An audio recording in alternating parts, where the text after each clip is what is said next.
movement in the body through meditation. So we can experience movement in the body and sensation in the body in a lot of different ways during meditation.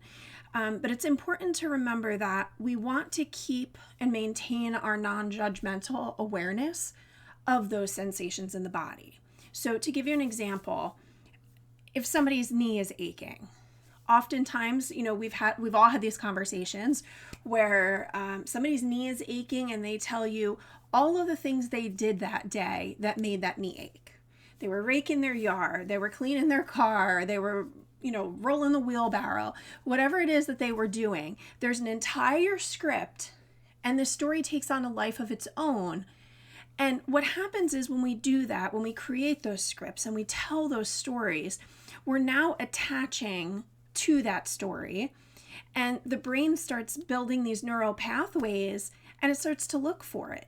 So we start to look for that pain. We start to look for reasons why it aches, and it becomes this running script.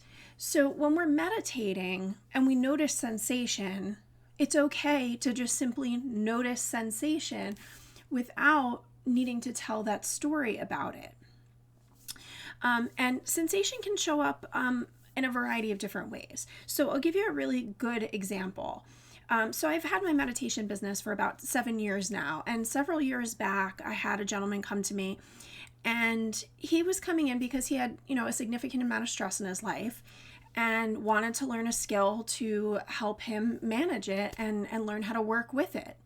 So I went through my typical talk at the beginning about how we work through all of these different things that can come up. And one of the things that I tell students that come to me is that if during the meditation you notice sensation and it starts getting you to the brink where you're not sure you can work yourself through it, and you're not sure that you can follow me through the meditation because the pain or whatever the sensation is just calling far too much attention to itself, then they can put their hand up and say, and that'll be the signal that says, hey, we need to shift gears, and I can work with them in a way that fits them. So this gentleman came to me, and we went through the whole meditation, and I keep my eyes open when I work with people in person because I look for signs of stress and signs of distress in the body. And at the end of the meditation, he said, Susie, I almost had to put my hand up. I almost had to stop you. And I said, well, can you tell me why? What was happening for you during that? What types of sensations were you getting? And he said that he was getting this pounding sensation in his neck and the base of his skull. But he said that the pounding was so strong that not only could he feel it, but he felt like he could audibly hear it. And he wasn't sure that he was going to be able to work himself through it along with me in the meditation. But he stayed with it.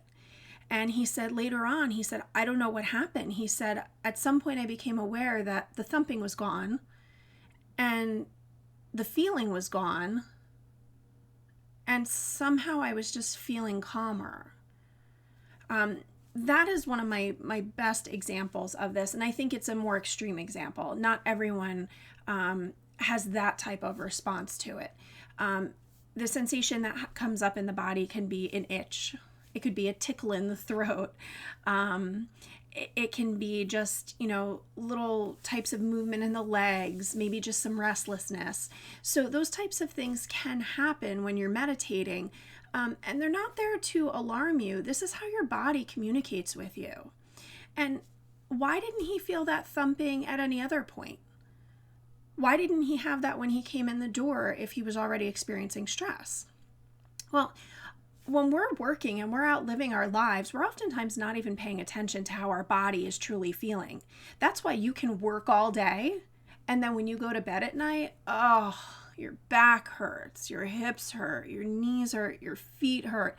Everything starts to show you how hard you worked yourself throughout the day. So when you meditate, this is another form of communication with your own body, and it's important.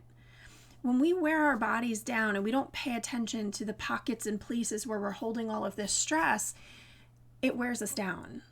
So meditation is a way to not only communicate with your body, but to teach it safety, to teach it relaxation, to teach it that you are here to care for it.